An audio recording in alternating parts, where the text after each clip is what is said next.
Panguva ino inauya Edgar Lungu iri kutoshamisa vanhu. Chinyanya kushamisa vanhu ndechekuti Edgar Lungu haangamboonekwi semutungamiri wenyika panguva yake akanga ari that effective. Zvoti munhu angatouya akanyanya kufarirwa nevanhu zvakanyanya kunaka. Nokuti kuona kuti maZambians panguva inoi havazomboita pressure naye ende vari kutoya vachitoti sei the Lungu family yada kunyadzisa zvakada kudai. Sanapinda mashoko anobudacherwa panguva inoi ndoti subscribe like on the bell kuti majarajaros vanouya vachipraiza akaenda Hichilema nyora achiti the Edgar Lungu family are embarrassing themselves.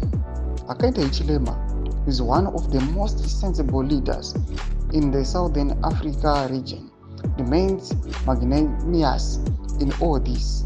If I was Hichilema, I would ignore them and continue to move Zambia forward with or without the Lungus. Thomas Kwaroya Tabon Mama activists.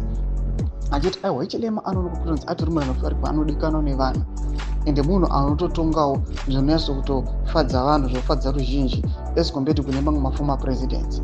Panguva inoi vachiona the Lungu family ichiita drama, taona vamwe vatosajesa vakati inodii ngodzikama zve the Lungu family yongoenda zve kuZambia vongonoita as if maybe vokwanisa kana kunoviga in empty coffin zvitori nani bandi vakonzerese chaos muSouth Africa vasina kuwirana also nethe South African government. Mashoko atiri kuona kuti panguva inoi vanhu vakutora zvakasiyana siyana nokuda kwokuti Lungu akaonekwa kunzi panguva yake paperiod yaakanga ari on to power aiwirirana nemamwe allies enyika dzakaita sana Zimbabwe vanoonekwa kunzi vana president Idi Mnangagwa. Ende panguva inoi pane mamwe marumors ari kutendera achiti aiwa Zimbabwe inokwanisa iri kucontributawo pakuwedzera that rift and chaos. Mashoko ari kubuda panguva inoi yanyatso kuonekwa kunzi aiwa the Lungu family yaizonyatso kunyadzisa.